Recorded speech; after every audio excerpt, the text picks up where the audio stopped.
Good morning student. श्रेणी तृतीय, विषय आम भाषा आम साहित्य, प्रसंग मणिमाला।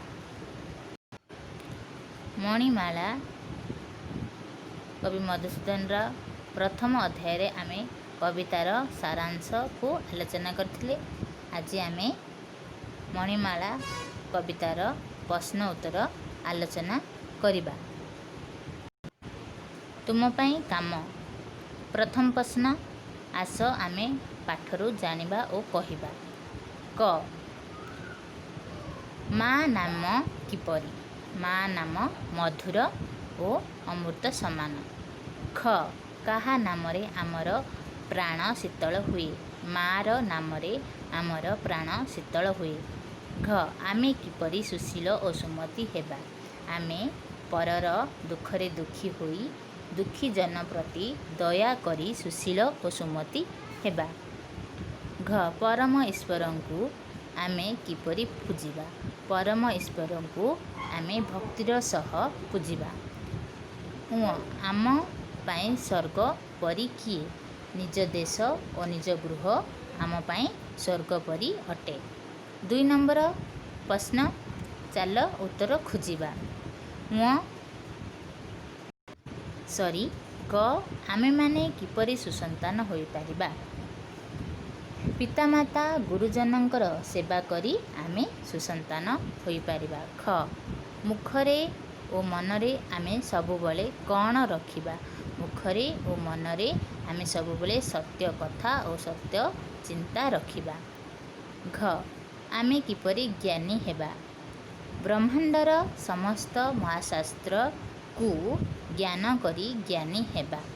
घ, भाई भौणी को कौन कले आम जीवन धन्य हेब। भाई भौणी को स्नेह कले आम जीवन धन्य हेब। उ, जीवन धन्य हेबार मूल अर्थ कौन। जीवन धन्य हेबार मूल अर्थ हेउछि निरंतर सत्य और मंगल चिंता करिबा। 3 नंबर प्रश्न, काहार काहा सहित संपर्क अछि गार टाणी देखाओ। पितामाता गुरुजन, माँ नाम अमृत, भाई भगिनी स्नेह, विश्वपति ईश्वर, स्वदेश स्वर्ग। 4 नंबर प्रश्न, गीतरे जहा अछि ताहाकु आस कथारे कहिबा।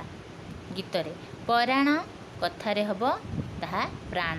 सेबी सेवा, स्वर्ग स्वर्ग, मोहर मोर, मझी गोलेईरु 5 नंबर प्रश्न, मझी गोलेईरु शब्द गुड़िकर प्रतिशब्द आनी सेमानंक पाख घरे लिखिबा।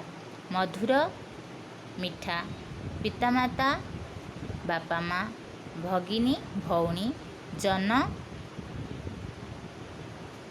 जन मनीष, शीतल ठंडा, स्वगृह निज घर, निरंतर सबुबले सुशील सुशील शांत। 6 नंबर प्रश्न, कोठरी भितरु शब्द आनी सेगुड़िक ठीक स्थान रे रखी पूर्ण कर। पूर्ण कर सारी ताहाकु पढ़। पिता माता डेस देवता डेस। पिता माता गुरुजन देवता समान। विश्वपति प्राणदाता परम ईश्वरे। डेस डेस अटे स्वर्ग समान। स्वदेश स्वगृह अटे स्वर्ग समान। भजीबी डेस मुहि सदा डेस। भजीबी पूजिबी मुहि सदा भक्ति भरे। 7 नंबर प्रश्न, विश्वपति प्राणदाता परम ईश्वरे भजीबी पूजिबी मुहि सदा भक्ति भरे। विश्वपति प्राणदाता परम ईश्वरे काहा उद्देश्य रे कहा जायछि। यह काहा उद्देश्य रे कहा जायछि। विश्वपति प्राणदाता परमेश्वर विश्वर पालनकर्ता बा विश्वर सृष्टिकर्तांक उद्देश्य रे कहा जायछि। ଭଜିବି କ'ଣ? ଭଜିବି ଅର୍ଥ ଅନୁସରଣ ବା ଅନ୍ୟ ପରମ ଈଶ୍ୱରଙ୍କୁ ମନେ ରଖିବା ବା